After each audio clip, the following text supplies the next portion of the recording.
Hi, I'm Eddie, and I've just been for a walk not long ago, and so I'm in the suburbs, outer suburbs of Melbourne, and so I've got a reserve at the back. It's not too far away, so I go for a walk in the morning, and there's a reservoir there, so I have a look at, usually see a couple of kangaroos, or a couple today. Usually I see them at night when I go for a walk. And then I saw a ringtail possum. I call them a possum nest because they're in a sort of like a nest looking thing.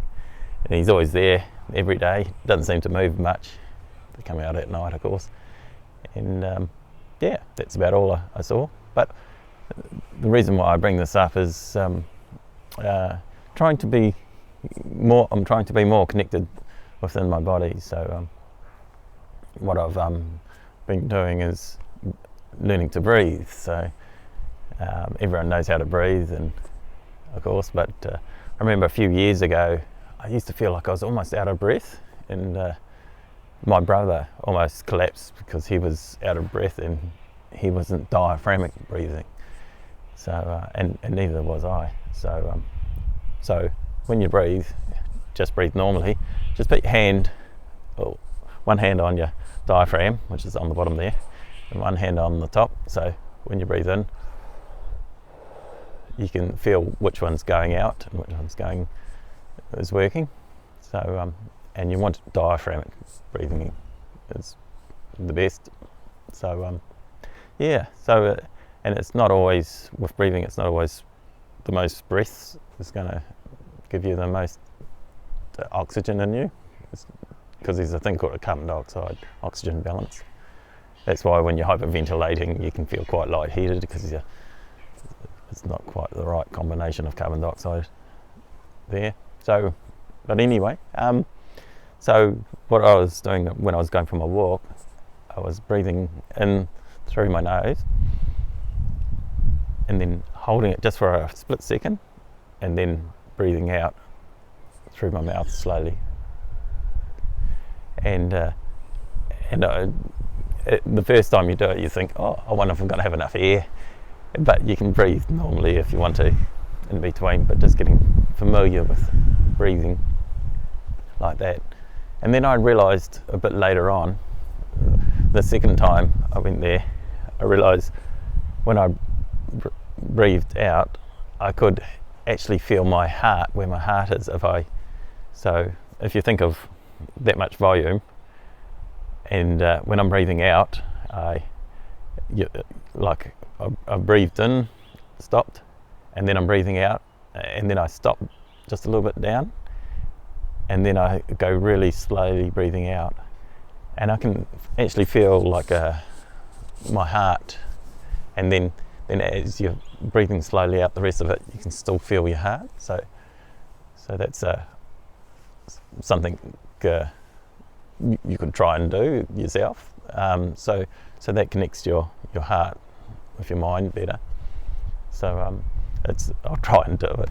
It's like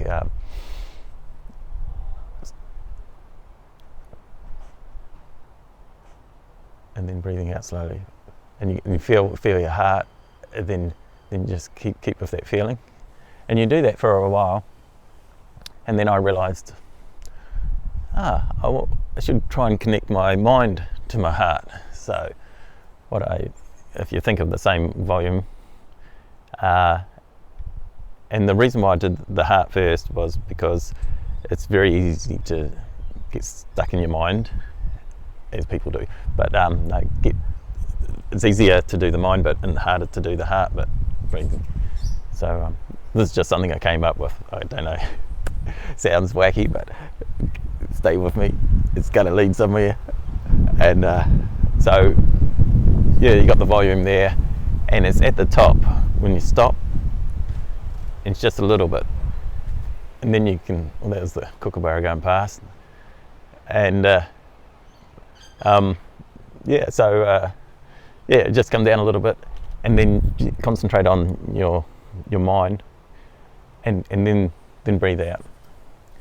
So and try that a few times. Might might take you like during a meditation process an hour or something. So it's like breathing in and holding, and then I can feel the back of my mind, and then breathe out while thinking at the back of your mind. So we've got workmen next door, and we've got a cheeky kookaburra. I was eating the toast the other day, and just half finished, and the hair flutter, and my toast is gone, and he goes and chucks it down on the grass. So didn't even eat it. He just wanted to see what I was eating. He's very cheeky. He's a wild one. Yeah. So yeah. But anyway, back to it. So, and then as I was doing this process of the heart breathing and connecting in my mind, I realised you could do both at the same time. And then it's a matter of, as you're breathing out, stopping, connecting up your mind just a little bit, because the mind's stronger, and then come down a little bit. That's the next bit, and then breathe out, and you can sort of continue with both your heart and mind, and you feel like that they're both connected. So yeah, so that's, and then you can just keep going.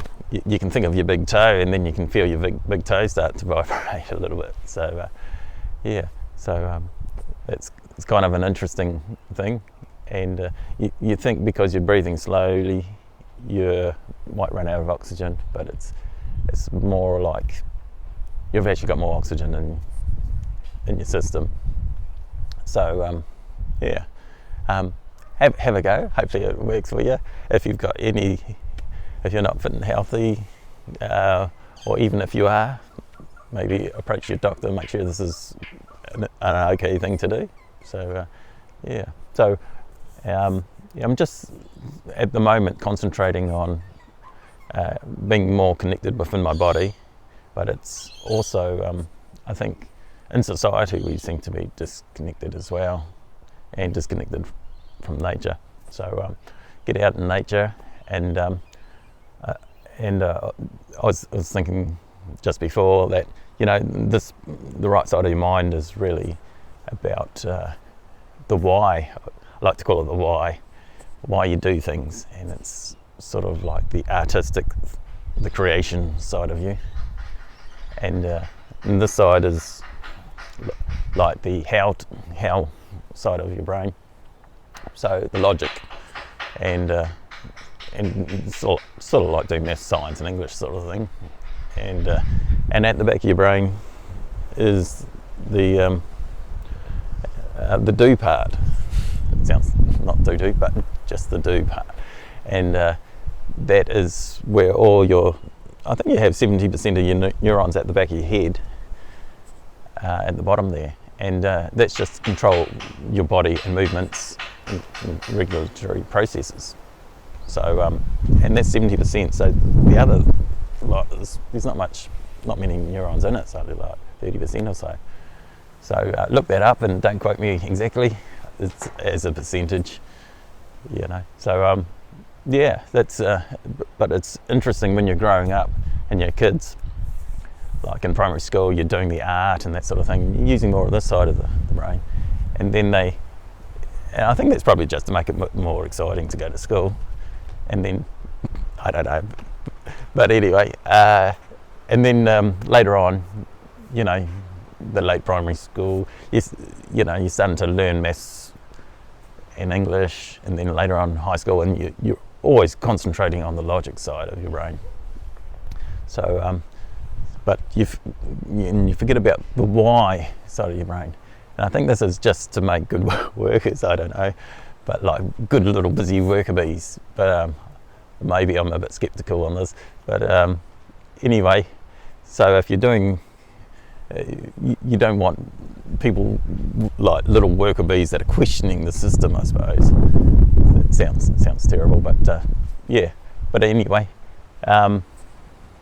yeah. But if you can concentrate on your why, both sides of your brain, you become a more balanced sort of mind. So and yeah, you can see the picture better, see what's actually happening. So it's something to have a look at, maybe think about. So yeah, this is about breathing, and I'm going to shut it off there because I'm running out of battery, and we'll see you next time. See ya.